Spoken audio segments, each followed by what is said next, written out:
شہدائے ملت جعفریہ اپنے مرحومین کو یاد رکھتے ہوئے ایک مرتبہ سورۃ الفاتحہ بسم اللہ الحمد للہ رب العالمین بسم اللہ الرحمن الرحیم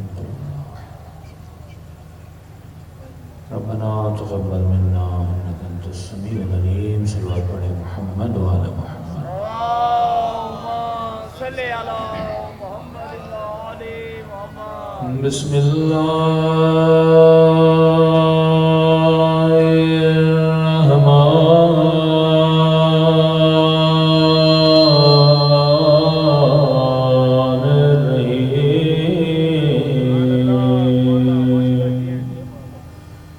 الحمد للہ رب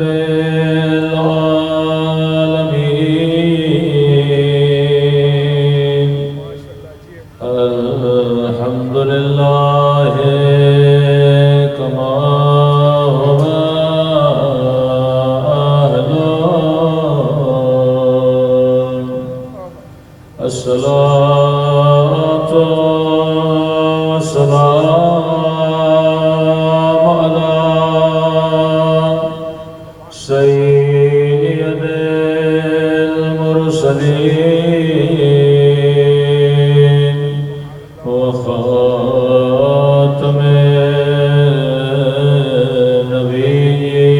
النبيين أبي القاسم وعلى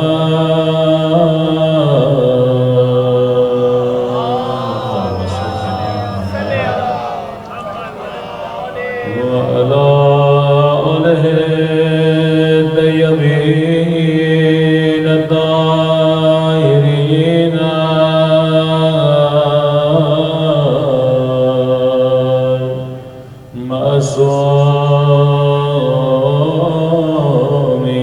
معصومين صبر کے اپنے مولا کے ظہور کی دعا اللہم کل ولیک حجت ابن الحسن صلواتک علیہ وعلی آبائه في هذه الساعة وفي كل ساعة وليا وحافظا وقائدا وناصرا ودليلا وعينا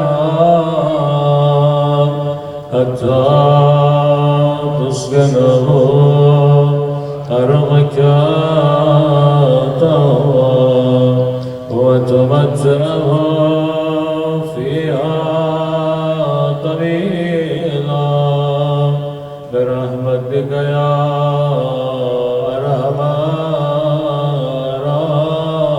الراحمين صلى الله عليه وسلم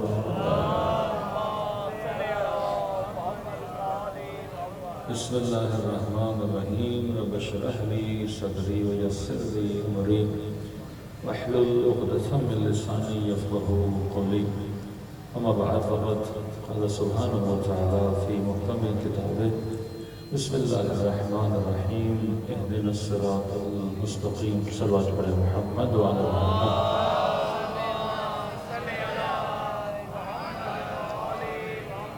دعا ہے پروردگار عالم ہم سب کی عبادتوں کو اپنی بارگاہ میں قبول فرمائیں اور جس مقصد زندگی کو لے کر یہ مجالس سے فرش ازا بچھایا جاتا ہے خدا ان مقاصد میں بھی ہم سب کو کامیابیاں کامرانیاں نصیب فرما دیں زندگی کا لمحہ جو انسان گزارتا ہے اس میں دو عبرتیں ہیں ایک تو وہ لمحہ جو گزر گیا اس سے میں نے کیا سیکھا دوسرا جو لمحہ آنے والا ہے اس میں نے کیا کرنا ہے۔ تو زندگی رکنے کا نام نہیں ہے، زندگی آگے بڑھنے کا نام ہے۔ یہ گھڑیاں جو چل رہی ہیں، یہ سیکنڈ آگے بڑھ رہا ہے، لیکن کیونکہ انسان قید ہے اپنے جسم کے اندر، تو یہ سمجھتا ہے کہ گویا ہر چیز رکی ہوئی ہے، کیونکہ اسے جسم کا ظاہر نظر آتا ہے۔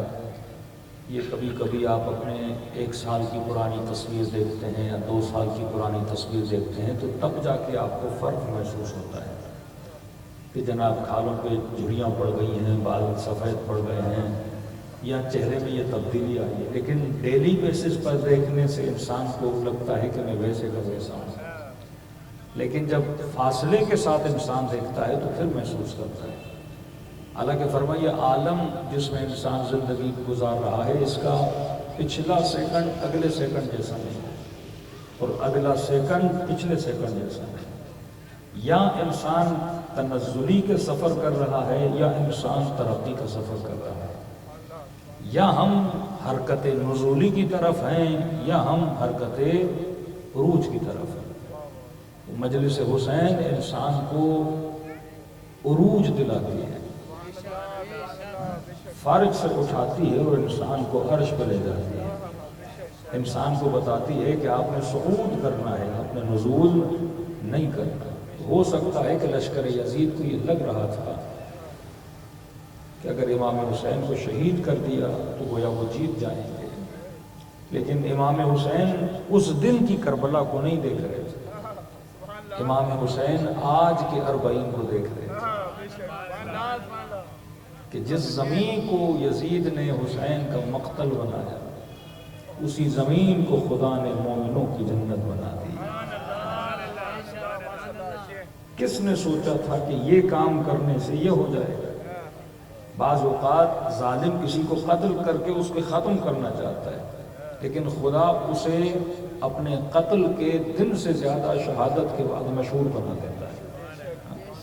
تبھی فرمایا ایک نقشہ وہ جو شیطان بنائے، ایک نقشہ وہ جو خدا بنائے، ایک تدبیر وہ جو شیطان کرے، ایک تدبیر وہ جو خدا کرے، ایک مکر وہ جو دشمن کرے، ایک مکر وہ جو خدا کرے، اور واللہ خیر الماکرین، اور خدا بہترین تدبیر کرنے والا رب ہے۔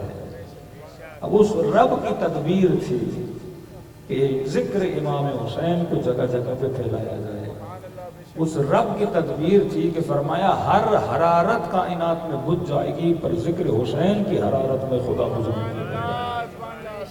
دیکھو دنیا کی ہر آگ کو جلانے کے لیے آپ کو ایندھن چاہیے، اب لائٹ نہیں آپ چلائیں گے تو ایندھن چاہیے، پیٹرول کے ذریعے سے آپ لائٹ چلاؤ گے، تو یہ جنریٹر، یہ گھر کی لائٹ تب تک چلتی رہے گی جب تک پیٹرول ہے، اور جس دن پیٹرول ختم، ایندھن ختم، اس دن لائٹ بھی کیا ہو جائے گی؟ ختم ہو جائے گی۔ تو کبھی 5 منٹ کے لیے سوچیے وہ کون سا ایندھن ہے کہ 1400 سال گزر گئے ابھی تک حرارت حسین بجھ ہی نہیں رہی ہے۔ یہ کیسا ایندھن ہے؟ فرمایا کوئی معمولی ایندھن نہیں، یہ ارادے خدا کا ایندھن ہے، کیونکہ اللہ اگر کسی چیز کا ارادہ کرتا ہے پھر دنیا کی طاقتیں بھی مل جائیں، خدا کے ارادے کو مٹا نہیں سکتی۔ آج واقعاً ذکر امام حسین کسی معجزے سے کم نہیں ہے۔ اب معجزہ ذکر ابی عبداللہ حسین کیا ہے؟ شاید کوئی کہے کہ مولانا کربلا میں بہت ظلم ہوا تبھی ہم امام کو یاد کر رہے ہیں، تو اگر ظلم سبب یاد ہو تو کائنات میں اور ظلم بھی تو ہیں، تو ان مظلوموں کو اتنا یاد کیوں نہیں کیا جاتا؟ یا آپ یہ کہیں کہ مولانا کربلا میں بہت زیادہ ظلم ہوا تھا اسی لیے ہمیں کربلا آج تک یاد ہے، تو بہت زیادہ ظلم تو آج بھی ہو رہے ہیں، لیکن ان مظلوموں کو اتنا یاد کیوں نہیں رکھا جاتا؟ آپ زیادہ سے زیادہ ایک مظلوم کو دیکھو گے، اس کے ظلم کو دیکھو گے، 1 دن رہو گے، 2 دن رہو گے، 4 دن رہو گے۔ آج فلسطین میں کتنا ظلم ہو رہا ہے کہ ایک ایک باپ نے اپنی گود میں 4 بچوں کو اٹھایا ہوا ہے، کہ مائیں کہیں کہ بچوں کے جسم تو مل گئے لیکن سر نہیں مل رہا، یعنی وہ ظلم جس کی نظیر نہیں ملتی کہ اتنا ظلم ہوا ہے فلسطین میں، لیکن اس ظلم کو کتنے سال آپ یاد رکھیں گے؟ ایک مومن آج پروٹیسٹ کرے گا، دوسرا کل کرے گا، لیکن کیا یہ آپ بول سکتے ہیں کہ 20 سال کے بعد بھی ان کے لیے جلوس نکلے گا؟ کہ آپ بول سکتے ہیں کہ مولانا 30 سال کے بعد بھی مظلوموں کے لیے جلوس نکالا جائے گا؟ عزیز ترین رشتہ آپ کا آپ سے چھوٹ جائے، ماں مر جائے، بیٹا مر جائے، بھائی مر جائے، جس کے لیے آپ یہ بولیں کہ اس کے بغیر تو ہم جی نہیں سکتے، اگر وہ بھی چلا جائے، آپ 1 رات رہو گے، 2 راتیں رہو گے، 6 مہینے رہو گے، 1 سال رہو گے، لیکن کوئی گارنٹی ہے کوئی بندہ پوری زندگی روئے؟ اور یہ کیا گارنٹی ہے کہ آپ رو رہے تھے اور آپ کے مرنے کے بعد آپ کے بچے بھی اس پہ روئیں گے؟ نہیں کہ خصوصیت مظلومیت امام حسین یہ ہے کہ اس مظلومیت کو اللہ کے ارادے نے زندہ رکھا ہوا ہے، اس میں ہمارا اختیار نہیں ہے کہ آپ کہیں کہ محرم کے دن آتے ہیں تو میں رو پڑتا ہوں۔ بھئی آپ کے دل کی کیفیت کو کون بناتا ہے؟ یہ غم کی کیفیت کہاں سے آتی ہے کہ ہر سال اسی ایک مصائب پہ ایسے روتے ہو جیسے آج پہلی مرتبہ سن رہے ہیں؟ دنیا تو ریپیٹیشن کے ساتھ بور ہو جاتی ہے کہ میں ایک بار آپ کو کسی کا ظلم سناؤں، 2 بار سناؤں کہ جناب کو ایسے مارا گیا، جناب کو ایسے مارا، آپ کو بھائی 10 بار سنا دیا، بار بار کیوں سنا رہے ہو؟ اب مجھے پتا ہے کیسے مارا گیا۔ لیکن یہ واحد مظلومیت و ذکر امام حسین ہے کہ مومن بار بار سننا چاہتا ہے اور بار بار پہلے سے زیادہ رونا چاہتا ہے۔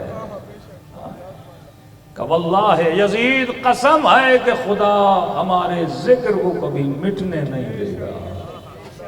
یہ اللہ کا ارادہ ہے کہ ذکر حسین کو کیا رکھا جائے؟ زندہ رکھا جائے۔ اب شیعہ مثلا مظلومیت امام حسین کے جلوس نکالتے ہیں، ہمارے بعض بھائیوں کو بڑا جذبہ چڑھا کہ بھائی ہم بھی نکالیں گے کسی شہادت کا جلوس۔ ہمیں کیوں پرواہ نہیں ہے؟ ہم کہتے ہیں ٹھیک ہے آپ جلوس نکالو، لیکن آپ نکالو گے کیا یقین ہے کہ صدیوں تک یہ نکلتا رہے گا؟ لیکن ہمیں یقین ہے ہم رہے نہ رہے ذکر حسین رہے گا، کیونکہ یہ ہمارا ارادہ نہیں ہے ذکر حسین کو زندہ رکھنا، یہ ہمارا کمال نہیں ہے عزاداری کو زندہ رکھنا۔ یہ کس کا کمال ہے؟ یہ اللہ کا کمال ہے، یہ خدا کا ارادہ ہے کہ ذکر امام حسین کو زندہ رکھا جائے۔ جس طریقے سے یزیدیت نے ذکر کو مٹانے کی کوشش کی تھی وہ انسان کا تصور ہے کہ کسی نے سوال کیا کہ مثلا اگر یزید کو دشمنی امام حسین سے تھی تو شہید کرنے کے بعد خاموش ہو جاتا۔ مثلا آپ کو اس بندے سے مسئلہ ہے تو آپ اس کو اگر قتل کرا دو، اس کے بعد تو بندہ خاموش ہو جائے نا، ٹھنڈک پڑ جائے نا کہ وہ چلا گیا۔ لیکن کیا مسئلہ تھا کہ شہید بھی کیا، پھر اتنی بے دردی سے لاشوں کو پامال کرنے کی کیا ضرورت ہے؟ اتنی بے دردی سے ان کے بچوں کو اسیر بنانے کی کیا ضرورت ہے؟ پھر اسیر بنا کے مسلمانوں کی بازاروں میں لے جانے کی کیا ضرورت ہے؟ کہ یزید کو نہیں پتا کہ جس پہ میں ظلم کر رہا ہوں نبی کا نواسہ ہے، کہ یزید کو نہیں پتا کہ اگر میں امام حسین کے بچوں کو اسیر بنا کے بازاروں میں لے جاؤں گا تو مسلمانوں کے دلوں میں اپنے لیے نفرت پیدا کروں گا۔ ہر صحیح اور سالم العقل انسان جب کسی کو مارتا ہے تو کوشش کرتا ہے کہ الزام میرے اوپر نہ آئے، کبھی یہ نہیں چاہتا کہ لوگ میرے لیے برا سوچیں۔ کہ یزید اتنا کم عقل تھا کہ یہ سارے کام کر رہا تھا کہ اپنے خلاف پروپیگنڈا پڑھاتا جائے اور بناتا جائے۔ بھائی مامون بھی تو تھا نا، امام رضا کو شہید کرنے کے بعد خود امام رضا کی مجلس عزا رکھی اس نے، کالے کپڑے پہن کر عزا امام رضا میں زار و قطار رونے لگا تاکہ دنیا یہ نہ کہے کہ مامون نے رضا کو مارا ہے۔ وہ تو اظہار محبت کرتا تھا، یزید ایسا کیوں کر رہا ہے؟ مسئلہ جنگ کا تھا، دشمنی کا تھا کہ اگر ہمارے مقابلے میں کھڑے ہوئے ہیں اور فتویٰ جاری کر کے امام حسین کو واجب القتل کہلا کر اس نے امام حسین کو شہید کر دیا، تو شہید کرنے کے بعد پھر لاشا پامال کیوں کیا؟ شہید کرنے کے بعد پھر پتھر کیوں مارے گئے؟ پھر سروں کو کاٹ کے نو کے نیزہ پہ رکھ کے بازاروں میں کیوں گھمایا گیا؟ پھر اہل و عیال یعنی پتہ ہے کہ امت کو یہ کن کے بچے ہیں، کن کے نواسے ہیں؟ رسول کے نواسے ہیں، حرم رسول اللہ۔ اگر کوئی بندہ یہ کام کر رہا ہے یا تو وہ بے انتہا بے وقوف ہے یا تو وہ کچھ سوچ کے کر رہا ہے۔ ہاں تو اگر آپ یزید کے لیے ایک سرٹیفکیٹ نکال دیں گے کہ مینٹل آدمی تھا، تو مینٹل آدمی اتنی پروپر پلاننگ نہیں کر سکتا کہ پہلے بیعت مدینے میں لینے کی کوشش کی گئی، پھر افراد کو بھیجا گیا کہ مکے میں شہید کر دیا جائے، پھر امام کے راستے کو روکا، پھر پلاننگ کے ساتھ مسلم ابن عقیل کو شہید کیا، پھر بصرہ، پھر یہ سارے واقعات کہ کیوں کر رہا تھا یزید یہ سب کچھ؟ کا تاریخ پڑھو اور کیا حاصل کرو؟ عبرت حاصل کرو۔ یزید کو پتا تھا کہ جس امام حسین کے لاشے کو پامال کر رہا ہوں، کربلا کی زمین پہ بلا کے کتنے طریقوں سے توہین کی گئی امام حسین کے بدن کی، لاشیں دوڑائے، پامال کیا، خصوصی گھوڑے بلائے گئے، قتل کر دیا، بات کو ختم کر دو، لیکن کہا نہیں، جتنا تصور توہین ہے وہ ساری توہین انجام دوں گا۔ اچھا توہین کر دیا، بچوں کو چھوڑ دو، خواتین کو چھوڑ دو، ان کا بیٹا بیمار ہے اسے چھوڑ دو، کہا نہیں، پھر سروں کو نیزوں پہ رکھا، پھر بازاروں میں ڈھول بلائے جائیں، ناچنے والے بلائے جائیں۔ یہ کیسا تماشا تھا؟ اگر یزید کی فکر کو سمجھو گے پھر امام حسین کے قیام کی اہمیت کا پتہ لگے گا کہ اپنے اہل و عیال کے ساتھ امام حسین کیوں گئے کربلا، جبکہ علم امامت سے جانتے ہیں کہ یہ کیا کرنے والا ہے، جبکہ بہن کو وصیت کر کے جا رہے ہیں، جبکہ بیٹی کو بتا کے جا رہے ہیں کہ بیٹی میرے جانے کے بعد بار بار میرا سینہ نہ مانگنا، ہر چیز پتہ ہے۔ فکر یزید کیا تھی؟ فکر یزید یہ ہے کہ وہ اساس دین کو ختم کرنا چاہ رہا ہے، ایک ایسا معاشرہ جو کم از کم دین کے ظاہر کو مانتا ہے، نماز پڑھتا ہے، روزہ رکھتا ہے، مسجدوں سے کلمہ لا الہ الا اللہ کو پڑھتا ہے۔ اب اس معاشرے کو واپس پلٹانا ہے بت پرستی کی طرف، اور یہ معاشرہ کب پلٹے گا؟ جب شاعر کی عزت، شاعر کا احترام اس معاشرے سے ختم ہوگا، جب اللہ پہ بلیو ختم ہو جائے، جب حضرت رسول کی نبوت پہ ایمان ختم ہو جائے۔ اور وہ ایمان کیسے ختم ہوگا؟ تو شعر ہے یزید کے، کہنے لگا کہ لا وحی نزل، نہ کوئی وحی آئی، نہ کوئی نبی آیا، بلکہ بنو ہاشم نے ایک کھیل رچا کہ کوئی ملک ہے، کوئی خدا ہے، کوئی جنت ہے، کوئی جہنم ہے۔ یہ سارا کھیل تھا، اپنے خاندان کو حکومت پہ لانے کے لیے بنو ہاشم نے یہ کھیل رچا کہ ہم عرب پہ کیا کریں؟ حکومت کریں۔ اب اس کو کھیل دکھانے کے لیے کیا کرنا ضروری ہے کہ کوفے کا وہ مسلمان جو کلمہ پڑھتا ہے، شام کا وہ مسلمان جو لا الہ الا اللہ کہتا ہے، محمد رسول اللہ کہتا ہے۔ تو جب ان مسلمانوں نے دیکھا کہ جس محمد کا ہم کلمہ پڑھتے ہیں اسی کے نمازے کا سر کہاں پڑا ہوا ہے؟ نوکے نیزہ۔ جس محمد کا کلمہ ہم پڑھتے ہیں، جس کے لیے یہ بلیو ہے کہ وہ معجزے کرتے تھے، کہ اللہ نے کسی کو نبی بنا کے بھیجا ہے، کبھی چاند کو پلٹا رہے ہیں، کبھی سورج کو پلٹا رہے ہیں، کبھی مردوں کو زندہ کر رہے ہیں، کبھی ان کے ہاتھوں پہ سننے میں آیا کہ کنکر بولتے تھے۔ اب اسی نبی کے نواسے کے بدن پہ گھوڑے دوڑائے جا رہے ہیں، ناموس رسول کو بازار میں لایا جا رہا ہے، قیدی بنا کے چلایا جا رہا ہے۔ تو ان کے ذہنوں میں ایک شبہہ پیدا ہوگا کہ اگر وہ نبی تھا اور خدا کا بھیجا ہوا نبی تھا تو خدا پھر اپنے نبی کے نواسے کی مدد کیوں نہیں کر رہا؟ اتنا ظلم ہو گیا، کچھ بھی نہیں ہو رہا، کوئی ریئیکشن تو ہو اللہ کی طرف سے۔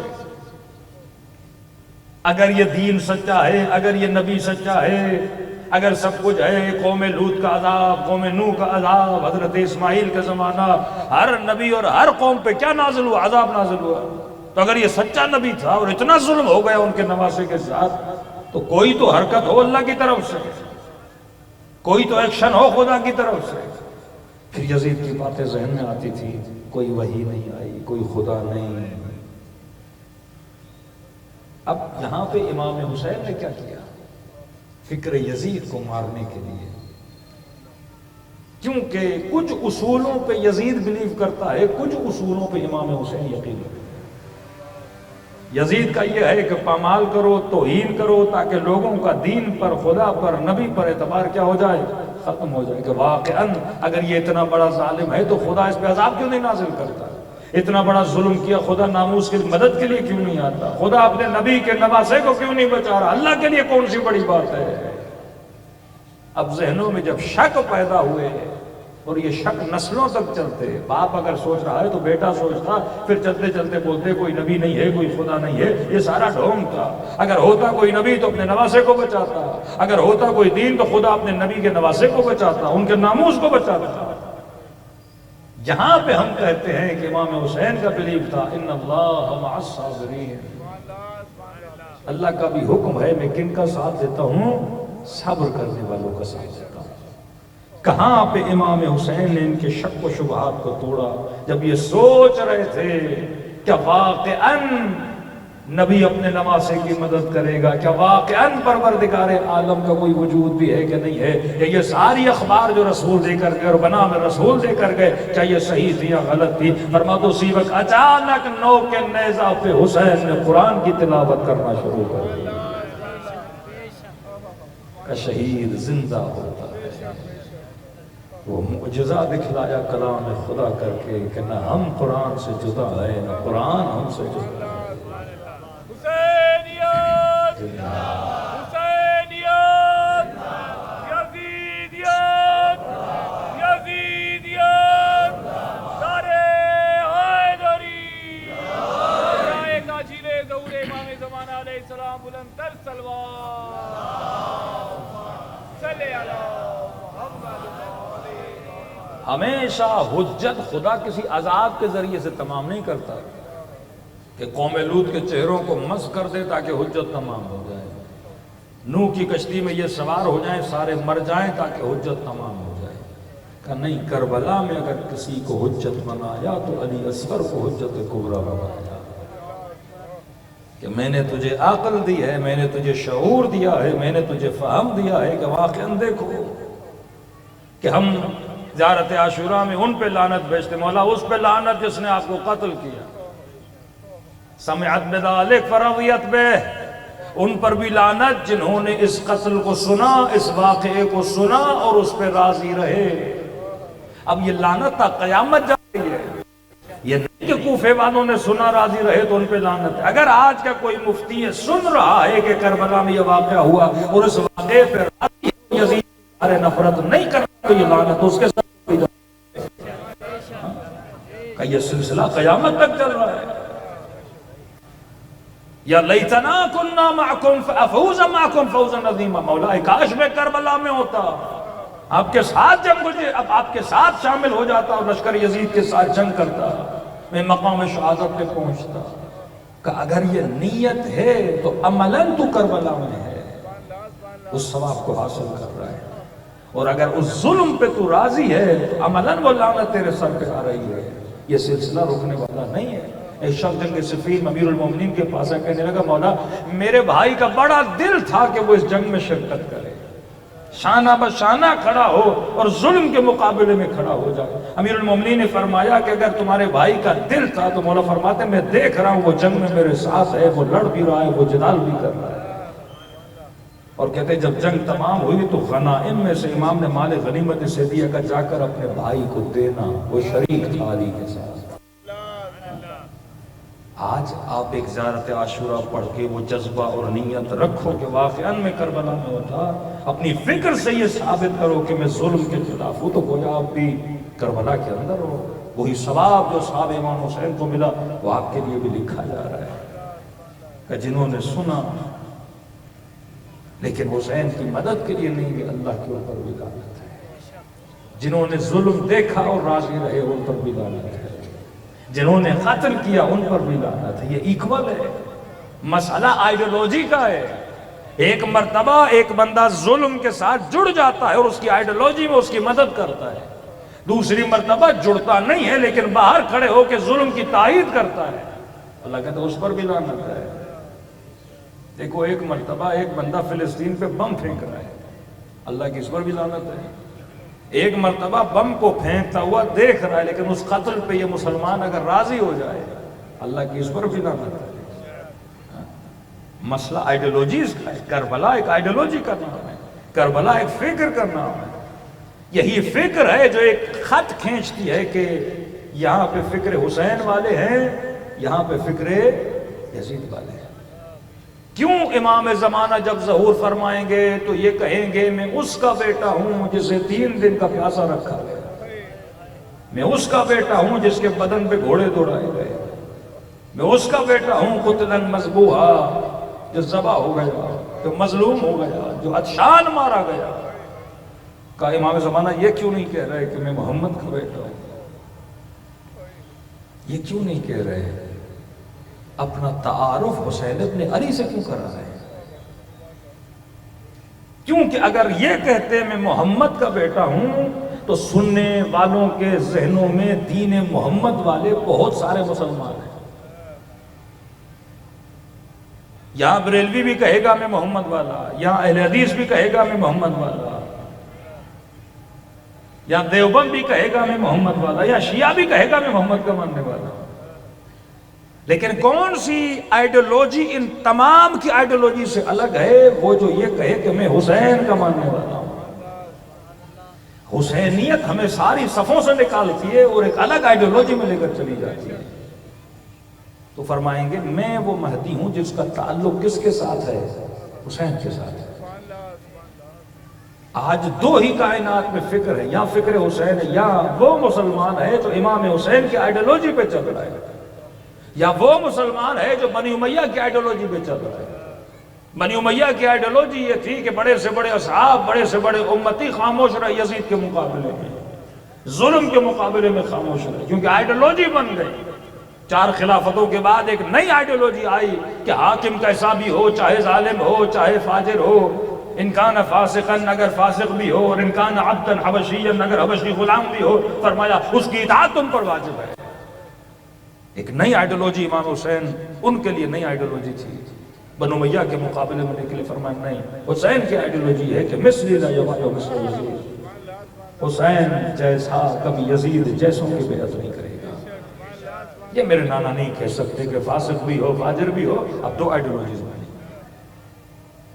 اس وقت امام نے ایک آئیڈیالوجی دی. 1400 سال میں کچھ لوگوں نے اسی آئیڈیالوجی کو فالو کرتے ہوئے ہر زمانے میں شہادتیں دی. وہ بنو عباس کا زمانہ ہو، بنو امیہ کا زمانہ ہو، عثمانیہ زمانہ ہو یا آج کا زمانہ ہو، شہادتیں کون دے رہا ہے؟ جو امام حسین کی آئیڈیالوجی پہ چل رہے ہیں. کیونکہ یہ آئیڈیالوجی ہمیشہ حاکم کے ٹکر میں چلتی ہے کہ ہم فاسق کو جینے نہیں دیں گے، ہم فاسق کے مقابلے میں کھڑے ہوں گے، ہم بتائیں گے کہ معروف کیا ہے، ہم بولیں گے کہ منکر کیا ہے، ہم اچھائی اور برائی کی تمیز بتائیں گے کہ اگر اچھے راستے پہ چلنا ہے یہ حسین کا راستہ ہے، یہ برا راستہ ہے یزید کا راستہ ہے. اگر نسلیں راستہ ہی بھول جائیں تو صراط مستقیم کو کہاں سے ڈھونڈ پائیں گے؟ ایڈریس تو بتا دو، کمپلیٹ تو کر دو، حجتیں تمام کرو لوگوں کے اوپر. یہ مقام تعجب نہیں ہے کہ 50 سے 60 مسلمانوں کے ملک ہیں، 1 ارب تقریباً مسلمان دنیا میں رہیں، اور 1 ارب مسلمان اس انتظار میں رہیں کہ شیعہ کب اسرائیل بیٹھے کریں گے. مطلب آج بھی کس سے وہ امید رکھتے ہیں کہ بھائی اگر ان کو کوئی مارے گا تو وہ حسین کی آئیڈیالوجی والا مارے گا، کوئی اور نہیں مارے گا. یہ واحد آئیڈیالوجی ہے جو ظالم کا مقابلہ کرتی ہے. کہ کل بھی پورا مدینہ خاموش، کون اٹھ رہا ہے؟ امام حسین اٹھ رہے ہیں. یہ ایک آئیڈیالوجی کھڑی ہو رہی ہے نا. اور آج کون ظلم کے مقابلے میں کھڑا ہو رہا ہے؟ بھئی ہے تو سارے نا مسلمان، لیکن انتظار کس سے کر رہے ہیں؟ بحث کیا ہو رہی ہے؟ اور وہ بھی آ کے اسٹڈی کرتے ہیں کہ یہ 1 ارب مسلمان ہے. کون ظلم کے مقابلے میں؟ کہ کچھ لبنانی لڑ رہے ہیں. ریسرچ کی یہ کون ہے؟ کہ یہ حسین والے ہیں.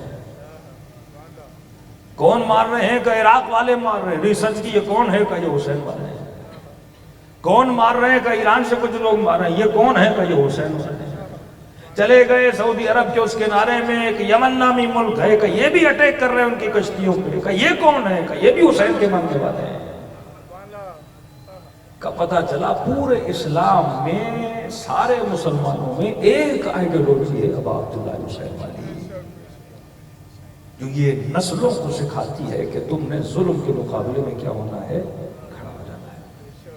اس وقت جنگ آئیڈیولوجیکل جنگ ہے، مسئلہ کسی کو نمازوں سے روزوں سے نہیں ہے، مسئلہ فکر ابا عبداللہ حسین سے۔ ورنہ وہ بھی کہتے تھے بخن بخن یا علی، وہ بھی کہتے تھے علی سے بڑا کوئی عالم نہیں، علی سے بڑا کوئی زاہد نہیں، علی سے بڑا کوئی شجاع نہیں۔ بھائی جب عالم بھی ہے، زاہد بھی ہے، شجاع بھی ہے، حکیم بھی ہے، سب کچھ ہے، پھر علی کی اطاعت کیوں نہیں کرتے؟ مقابلے میں کیوں آتے ہو؟ قتل کیوں کر رہے ہو؟ کہ نہیں، اس کی آئیڈیولوجی سے ہمیں خطرہ ہے، ہمارے تخت کو خطرہ ہے۔ امام حسین جب گھر کے مقابلے میں آئے تو فرمایا کہ اگر میں طالب حکومت نہیں ہوں، کوفے والوں نے بلایا تھا، امام پر فرض ہے کہ اگر کوئی بلائے تو امام کو جانا چاہیے۔ فرمایا اگر مجھے یقین ہو جائے کہ کوفے والے حسین کو نہیں چاہتے، فرمایا میں جانے کے لیے تیار ہوں، کہ اگر بولو تو یمن کی طرف چلا جاؤں یا سندھ کی طرف چلا جاؤں۔ کہنے لگے نہیں، ہمیں حکم ملا ہے کہ آپ کو یہیں رکنا ہے۔ کیوں یزید حسین کو جانے نہیں دے رہا؟ اسے پتا ہے کہ یہ جہاں جائیں گے اپنی آئیڈیولوجی کو پھیلائیں گے۔ اس وقت کیا مسئلہ ہے تشیع سے؟ ایک شیعہ سے کیا مسئلہ ہے؟ یہ جتنے پروپیکنڈے مفتیوں نے کیے، یا تاریخ ایک درس ہے۔ آج سوشل میڈیا کے زمانے میں اپنے برادران اہل سنت کو بٹھا کے آپ بتا سکتے ہیں کہ جناب کبھی آپ کے بڑے فتوے دیتے تھے، علم کے نیچے سے گزرو گے نکاح ٹوٹ جائے گا، نیاز نہیں کھاؤ حرام ہے۔ اب علم کے نیچے سے گزرو گے نکاح ٹوٹ جائے گا، ایسا کیوں بولا؟ تاکہ کوئی اہل سنت شیعہ کے ساتھ گھر نہ لے، کیونکہ گھر لے گا تو گھر کے اوپر علم ہوگا، اور علم کا سایہ گلی پہ پڑے گا، تو جتنے گزریں گے تو دن میں تو پتہ نہیں کتنے نکاح ٹوٹتے رہے گے۔ مطلب سنی شیعہ محلے میں نہ رہے۔ اگر ہمسایہ بن گیا تو محبت کب بنتی ہے؟ جب لین دین ہونا، آپ نے کچھ بنایا کھانے کے لیے اسے دیا، اس نے کچھ بنایا ایک پلیٹ آپ کی طرف بھیج دی، تو اس طرح خواتین کی آپس میں آنا جانا اور محبت بڑھے گی۔ تو نہیں، ان کا کھانا کھانا حرام ہے، تاکہ وہ محبت بھی نہ رہے، وہ شیعہ محلے میں بھی نہ رہے، ان کے ساتھ بیٹھا بھی نہ کرو۔ کیوں؟ کیونکہ پتا تھا یہ واحد قوم ہے جس کی آئیڈیولوجی لوگوں کو اپنی طرف کھینچتی ہے۔ یہ مکتب فطرت ہے۔ آپ کسی کو بھی ظلم کربلا دکھاؤ، اس کا تعلق شیعہ سنی یا مسلم غیر مسلم سے نہیں ہے۔ کسی بھی صاحب فطرت سے پوچھو گے یہ واقعہ پڑھا رہا ہوں، بتا رہا ہوں ظلم کس کے ساتھ ہوا، سب کہیں کہ یزید بڑا ظالم تھا۔ آپ کسی کو بھی فلسطین اور اسرائیل کا قصہ سناؤ گے، صاحب فطرت بولے گا کہ یہ ظلم کر رہا ہے۔ اب یہ نہیں کہ اس کی مظلومیت کے فیور میں صرف مسلمان نکلے، نہیں، تعلق اسلام نہیں ہے۔ شاید ویسٹرن ممالک میں ایک انگریز جس نے دین اسلام کی بو تک نہیں دیکھی، شکل تک نہیں دیکھی، ایک لفظ اسلام کا نہیں پڑھا، وہ بھی ظلم کو سن کے پروٹیسٹ میں باہر آ جاتا ہے، کیونکہ اس کی فطرت انسانی ابھی زندہ ہے۔ تو جو کربلا کے خلاف ہے وہ انسانیت کے خلاف ہے، جو کربلا کے خلاف ہے وہ درجہ انسانیت سے گر جاتا ہے۔ کہ امام حسین فرماتا اگر مسلمان نہیں تو احرار بنو، آزاد بنو۔ کس اسلام اور کس دین میں ہے کہ جنگ حسین کے ساتھ ہے لیکن تیر میرے 6 مہینے کے بچے کو مار رہے ہو؟ تبھی جناب علی اکبر کو حجت کبریٰ نہیں بولا گیا، جناب علی اصغر کو حجت کبریٰ بولا گیا کہ اصغر کی شہادت کے بعد ہم نے حجت کو تمام دنیا اور مسلمانوں پہ تمام کر دیا۔ اس واقعے کے بعد بھی اگر کوئی یزید کی فیور کر رہا ہے تو یہ یقیناً جہنمی ہے، کیونکہ حجت تمام ہو چکی ہے۔ آج کربلا اتمام حجت کا نام ہے، مجلس حسین اتمام حجت کا نام ہے۔ کوئی پوچھے شیعہ کوئی معجزہ بتا، کوئی یہی غم حسین معجزے سے کم نہیں کہ کسی امام کی شہادت کے لیے نہیں، چہلم کے لیے شہادت نہیں، چہلم امام حسین کے لیے۔ صرف اس ملک کے لوگ نہیں، پوری دنیا سے لوگ آ رہے ہیں ایک امام کا کیا منانے کے لیے؟ چہلم بنانے کی. اتنی حرارت انسان کو دے کہ پاؤں میں چھالے پڑ جانے کہ حسین کی زری کی طرف جا رہا ہے, 50 ڈگری کی گرمی میں جا رہا ہے. یہ راستہ انسان کو بدل دیتا ہے. کمپلیٹ اخلاق دیکھنا ہے تو 40 کو دیکھو, انسانیت دیکھنی ہے تو 40 کو دیکھو, انسان کی بلندیوں کو دیکھنا ہے. ایتھیکل معاشرہ کربلا ایک کلچر کا نام ہے, کربلا ایک فکر کا نام ہے, کربلا ایک سیولائزیشن کا نام ہے. یہ دن بدن بڑھے گی اور آپ دیکھیں گے کس طرح ایک جذابیت اور کشش کے ساتھ دن بدن لوگ اس میں زیادہ اضافہ ہوتا رہے. مسلمانوں سے زیادہ وہ مشرک و کافر جن کو آپ بولتے ہو یہ لا دین ہیں, یہ امام حسین کی طرف بڑھیں گے. کیونکہ ہو سکتا ہے اس نے اسلام کو قبول نہیں کیا پر اس کی فطرت ابھی تک اخلاقی ہے, سالم ہے. ہر وہ بندہ جس کی فطرت سالم ہے, کربلا اسے اپنی طرف کیا کرتی ہے, کھینچتی ہے. کیوں؟ کیونکہ حسین کشتی نوح کی طرح ہے. اب اپنے آپ سے پوچھو کہ نوح کی کشتی بنی تھی لکڑیوں سے, یہ کشتی حسین کس چیز سے بنی ہوئی ہے؟ لوہے کی ہے, اینٹوں کی ہے, سیمنٹ کی ہے؟ نہیں. کشتی حسین کو بناتے ہیں شیعہ. یعنی اس کشتی کی ایک ایک اینٹ کا نام شیعہ ہے. یہ جو افراد ہیں, یہ جو تشیع ہے, یہ خود بنانے والی اس کشتی کو, کہ آپ کی سوچیں, آپ کا ذہن, آپ کا کلچر, آپ کی فکر ہی ابلاغ کربلا کا نام ہے. آج 40 امام حسین کو کس نے تشکیل دیا؟ یہ پورا نیٹ ورک کون بنا رہا ہے؟ شیعہ بنا رہے ہیں. یہ کون ہے جو پاؤں دبا رہا ہے؟ شیعہ حسین ہے. یہ کون ہے جو پانی پلا رہا ہے؟ شیعہ حسین ہے. یہ کون ہے جو موقعوں میں لوگوں کو زبردستی بلا رہا ہے؟ یہ شیعہ حسین ہے. یہ کون ہے جس کے پاؤں میں چھالے پڑ رہے ہیں؟ شیعہ حسین ہے. یہ کون ہے جو پیدل اپنے بچوں کو لے کر امام حسین کی قبر کی طرف جا رہا ہے؟ شیعہ تو حسین ہے. دنیا کس سے متاثر ہو رہی ہے؟ اس کے پیدل چلنے سے. دنیا کس سے متاثر ہو رہی ہے؟ اس کے پانی پلانے سے. دنیا کس سے متاثر ہو رہی ہے؟ اس کے کھانے کھلانے سے. کہ پوری دنیا میں اتنی خدمت نہیں کی جاتی جتنی کربلا میں کی جاتی ہے. اور مکمل سادگی. کربلا محل تجارت نہیں ہے, کربلا کمرشلزم نہیں ہے, کربلا سفر روح ہے اپنے امام کی طرف. ہاں, دشمن کوشش کرے گا اس کو کمرشل بنا دے, جس طرح حج کو کمرشل بنا دیا نا. حج کے پیکیجز آپ نے دیکھے ہوں گے کہ عرفات میں یہ پیکیج امیروں کا, یہ فل خیمے میں ایسی ویسی ہوتی ہے اور عرفات کر رہے ہوتے ہیں. ایک پیکیج غریبوں والا, جتنے مرے یہ بیچارے غریب مرے. لیکن فرمایا کربلا کو اور اس سفر کو ان چیزوں سے بچانا, کمرشل نہ بنانا ہے. کہ یہ موقع بنایا ہے امیروں کے لیے, لگژری موقع ہے امیروں کے لیے, لیکن آپ کو یہ چیز ابھی سفر 40 میں نظر نہیں آتی. امیر ہو غریب ہو سب ایک جگہ پہ جا کے کیا کر رہے ہیں؟ سو رہے ہیں. یہ نہیں کہ یہ کھانے لگژری والوں کے لیے ہے, نہیں, سارے موقف لگے ہیں کہ امیر بھی آ کے وہی کھائے گا, غریب بھی آ کے وہی کھائے گا. یہ سادگی کا سفر ہے, یہ اظہار کا جذبہ ہے, یہ قربانی کا جذبہ ہے. وَإِذَا رَأَوُا التِّجَارَةَ أَوْ لَهْوًا انفَضُّوا إِلَيْهَا. اے حبیب, شان نزول رسول کے لیے.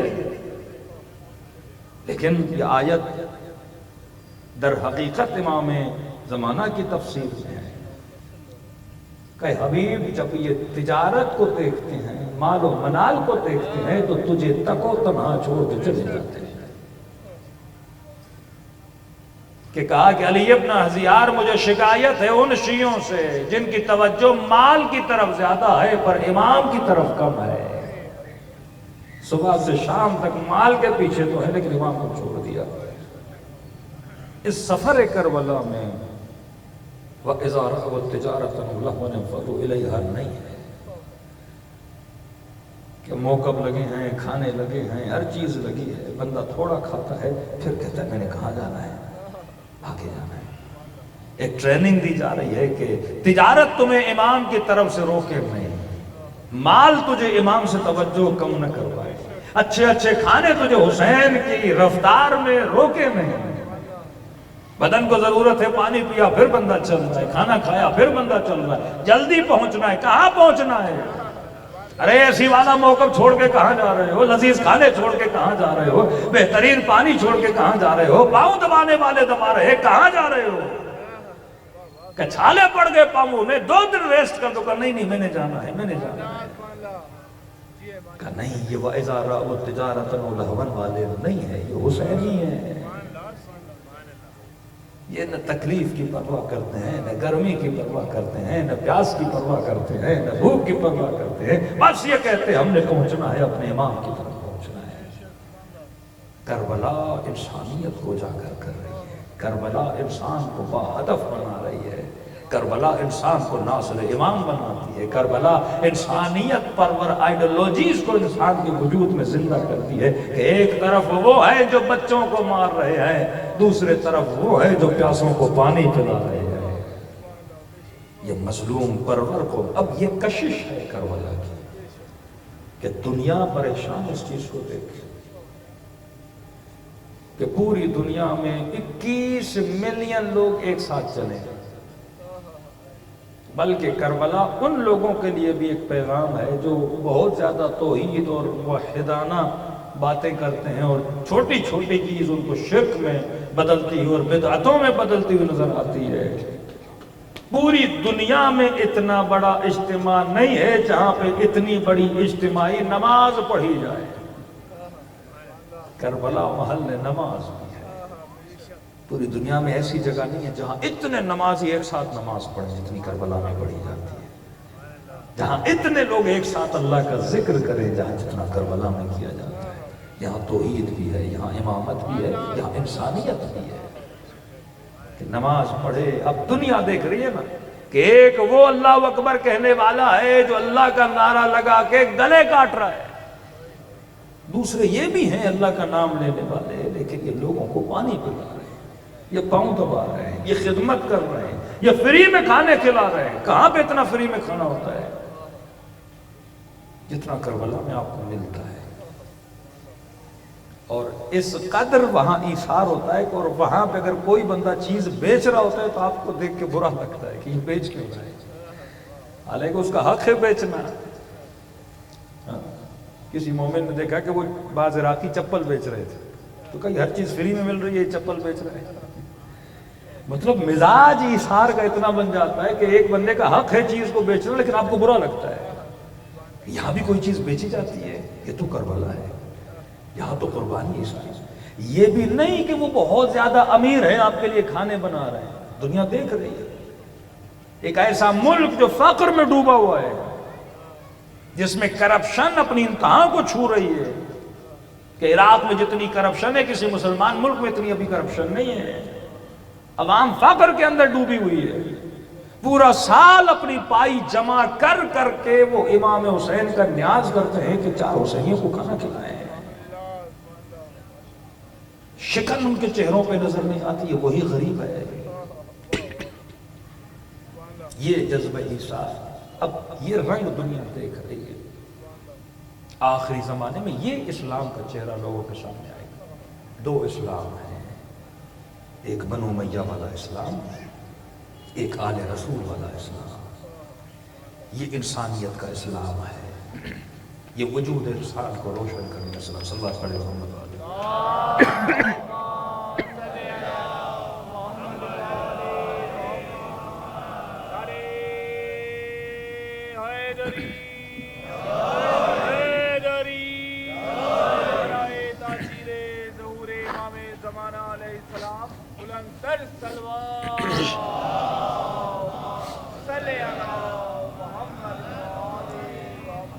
لوگوں کو اگر کھینچ رہا ہے جو اسلام آج، وہ حسینی اسلام ہے۔ اب بعض لوگ کوشش کر رہے ہیں کہ روح کربلا کو ختم کر دیا جائے، فلسفہ کربلا کو ختم کر دیا جائے، لوگوں کو صرف ظواہر پر روکا جائے۔ یہ وہ نادان دوست، یہ وہ بے بصیرت شیعہ۔ دنیا آپ کے ماتم کو دیکھ کر یا آپ کے گریہ کو دیکھ کر امام حسین سے متاثر نہیں ہوگی۔ یہ ہمارا ذاتی عشق ہے، دنیا کس چیز سے متاثر ہوتی ہے؟ آپ کے جذبے ایثار سے۔ دنیا کس چیز سے متاثر ہوتی ہے؟ فکر ابا عبداللہ الحسین سے، کہ ایک ماں اپنے بچے کو بھیجے۔ اس سال کربلا میں ایک مومن ملا ہے ہندوستان سے، کہنے لگا مولانا میں اپنی ماں سے اجازت مانگ کے آیا ہوں کہ مجھے شہادت کی اجازت دے۔ فل اجازت دی کہ بیٹا تم اجازت ہے، کہ مجھے کوئی راستہ بتائیے میں اسرائیل پہنچوں اور فلسطینیوں کی مدد کروں۔ یعنی یہ جذبہ، یہ فکر ابا عبداللہ الحسین، کہ آج اگر سرخرو کیا ہے کسی نے ہمارے مکتب کو، یہ فکر امام حسین نے سرخرو کیا ہے۔ کہ میں مزاحن کہتا ہوں، کل بھی مسلمان خیبر اور خندق میں انتظار کر رہے تھے کہ علی کب جائیں گے مرہب کو مارنے، عمرو بن عبدود کو مارنے۔ رسول بار بار دعوت تو سب کو دے رہے ہیں، کون ہے جو اس بدبخت کا منہ بند کرے، کون ہے جو اس کے مقابلے میں جائے؟ چپ بیٹھے ہوئے ہیں، سب کی نگاہیں علی کی طرف ہیں کہ بھئی ہم تو نہیں جائیں گے، علی نے جانا ہے۔ آج مال بھی ہے، دولت بھی ہے، بم بھی ہے، میزائل بھی ہیں، سب کچھ ہیں، لیکن سب انتظار میں ہیں شیعہ کب ماریں گے۔ توقع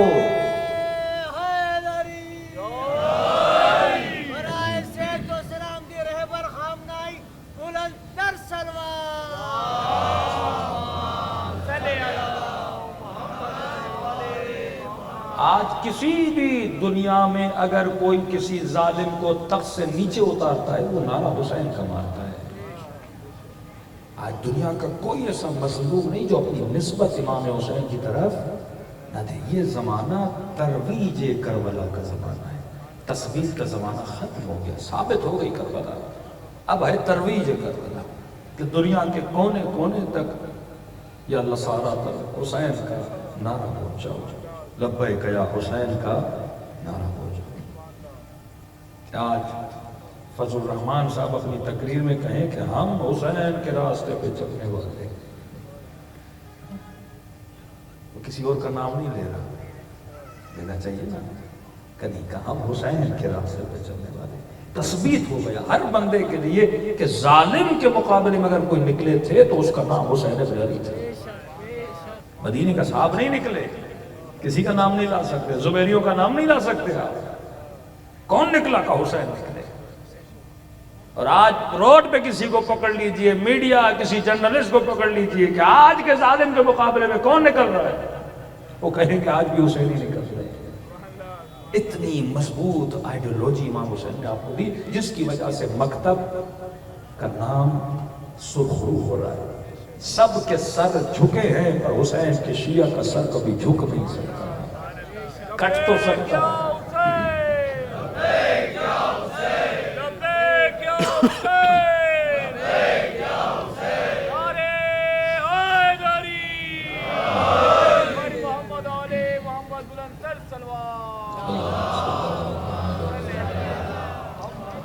تو یہ وہ کشتی امام حسین ہے جس کشتی کا وجود شیعہ حسین کا نام ہے، کہ آپ میں سے ایک فرد اس فکر امام حسین کو پھیلانے کی ذمہ داری رکھتا ہے۔ لیکن فرمایا اس کی آفات سے بچو۔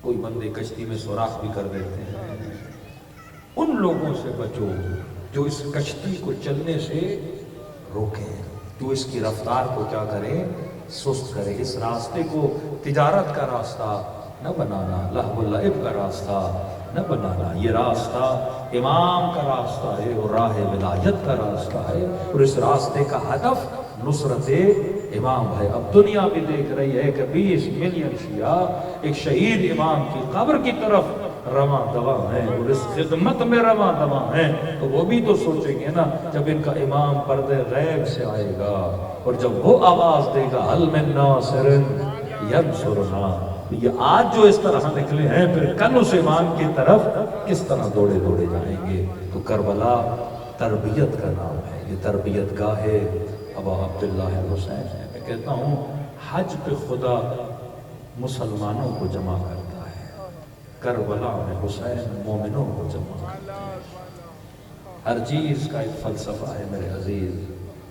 فرمایا کہ مجلسوں میں آپ کے محلے کے لوگ جمع ہوتے ہیں، کربلا میں پوری دنیا کے شیعوں کو امام حسین جمع کرتے ہیں، یہاں اردو زبان جمع ہوتی ہے، کربلا میں ہر زبان والا جمع ہوگا۔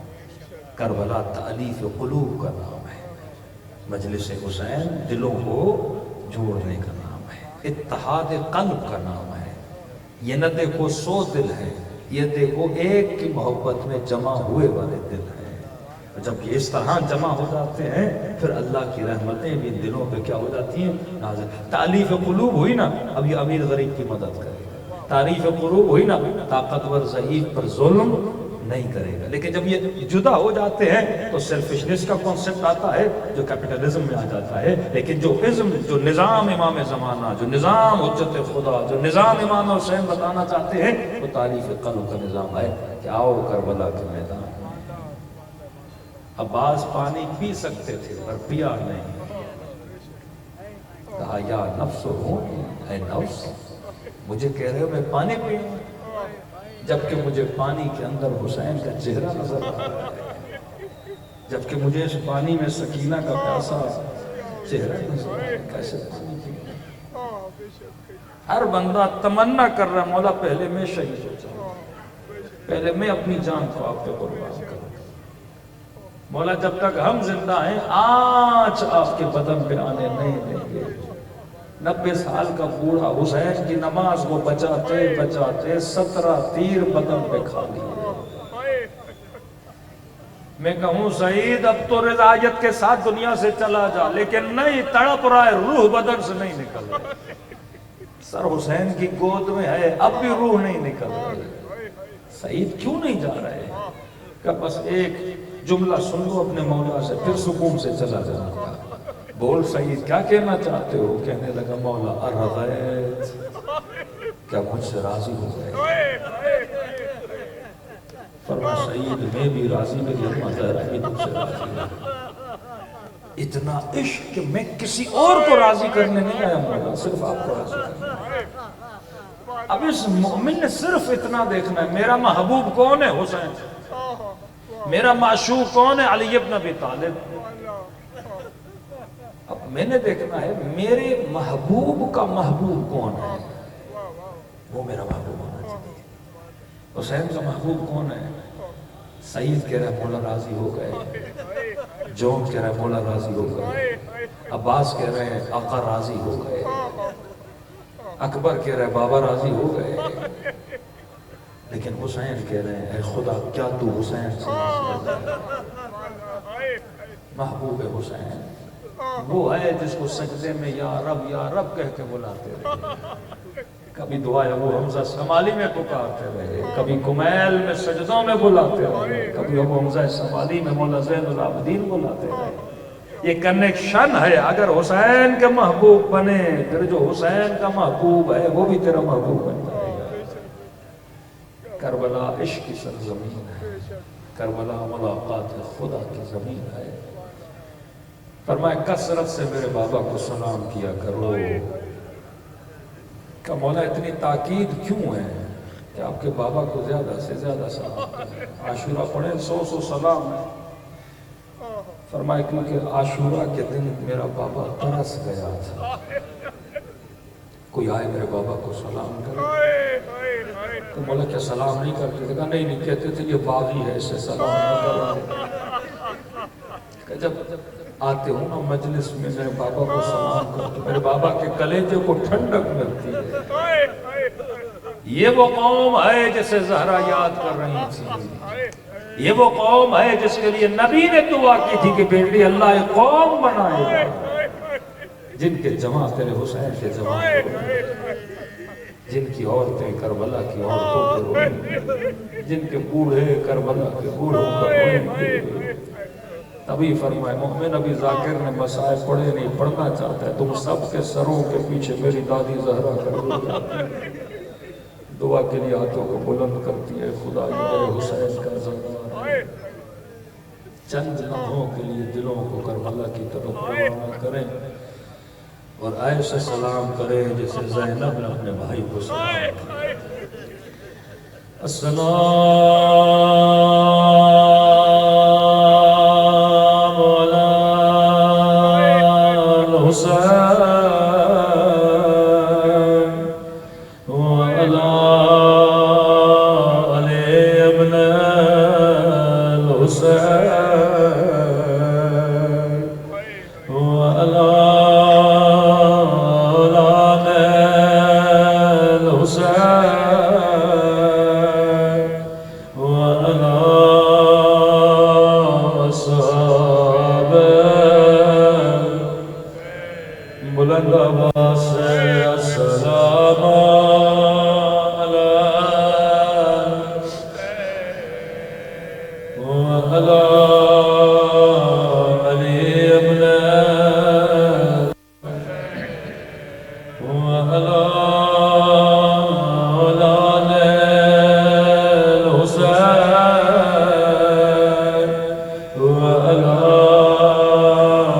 وعلى آل ابن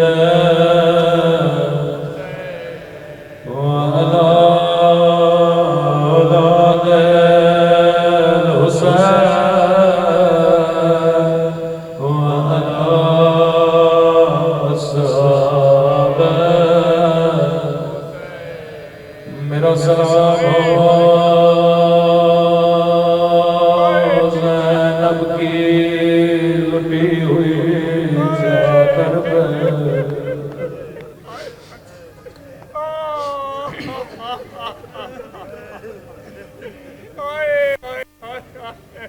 میرا سلام ہو بچپن میں جھکی ہوئی کمر میں تاریخ میں کبھی ایسی بچی نہیں دیکھی ہوگی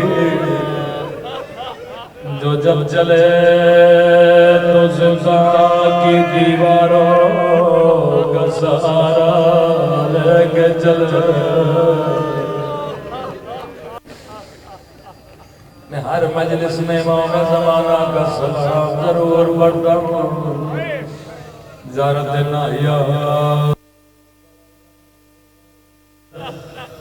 میرا سلام ہو ان ننے سے رخساروں پہ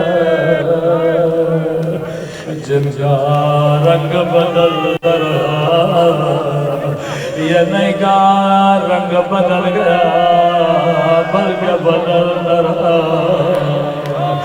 کبھی شمر کے تماچوں نے رنگ نیلا کیا کبھی ظالم کے تماچوں نے رنگ سیاہ کیا اگر کوئی برادر اہل سنت پوچھ لے آپ اتنا سکینہ پہ کیوں روتے ہو تو اسے صحیح بخاری کی ایک حدیث سنا دینا کہنا رسول خدا فرماتے ہیں مسلمانوں کبھی حیوان کو بھی منہ پہ نہ مارا کرو امام زمانہ فرماتا میرا سلام سجار سارا بچی پہ جسے دل تماچے مارے گئے کہ چہرے کی رنگت بدل گئے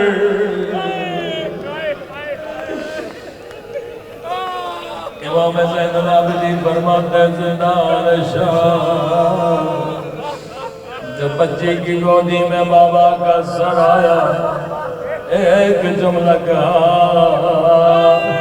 اس کے بعد روح برباد کر گئی رو کے کہنے لگی میرے غریب الوطن بابا او میرے دین دل کے پیاس ہے بابا بابا ذرا آنکھ کھولو ذرا میرے رخسار دیکھو بابا تیری سگیرہ کا رخسار چھوٹا تھا لیکن شبر کا ہاتھ بڑا تھا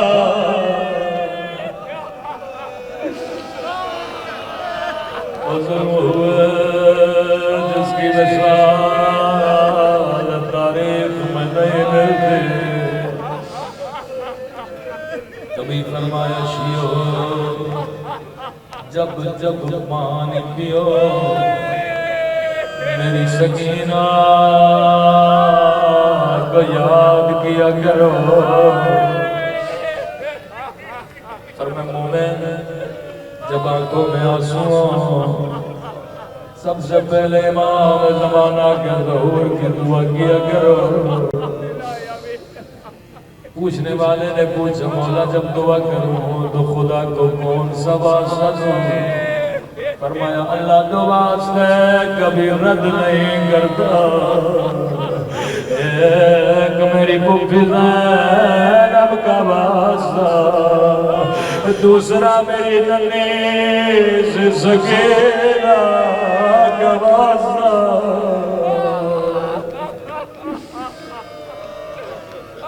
کہتے ہیں قافلہ جب بازار میں پہنچا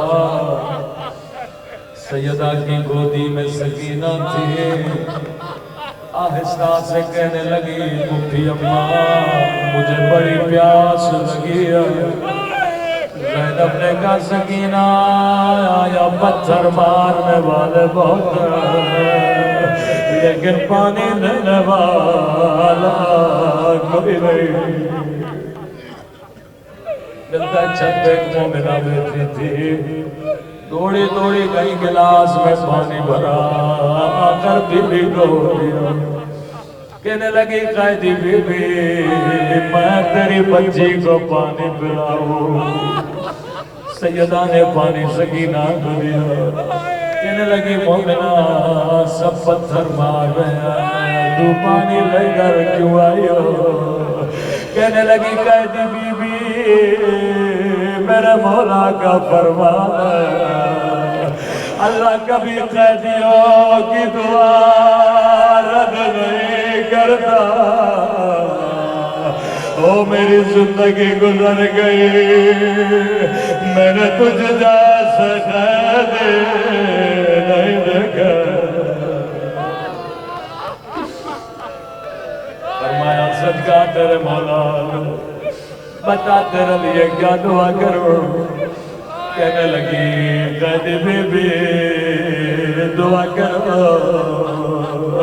اللہ مجھے مدینہ بھیجے سیدہ نے مدینہ کا نام سنا کہنے لگی مدینہ جا کر کیا کرو گے کہتی ہے قیدی بی بی مدینہ میں میرا مولا حسین مدینہ میں میرا عباس ہے مدینہ میں میرا علی اکبر ہے آخری جملے نے سیدہ کو تڑپا دیا او قیدی بی بی مدینہ میں مجھے قرآن پڑھانے والے مجھے حجاب سکھانے والے میری آقا دادی رہتی ہے سیدہ نے بڑے پیار سے پوچھا مومنہ تو نے حسین کا نام لیا تو نے عباس کا نام لیا تو نے علی اکبر کا نام لیا یہ تو بتا کیا مدینے والی بی بی سے ناراض ہو تو نے اس کا نام نہیں بتایا کہنے لگی قیدی بی بی میری مجال میں ناراض ہو جاؤں لیکن میری مجبوری سمجھو او قیدی بی بی یہ بازار کا ماحول ہے نامحرموں کا مجمع ہے میں اپنی بی بی کا نام نہیں رہ سکتے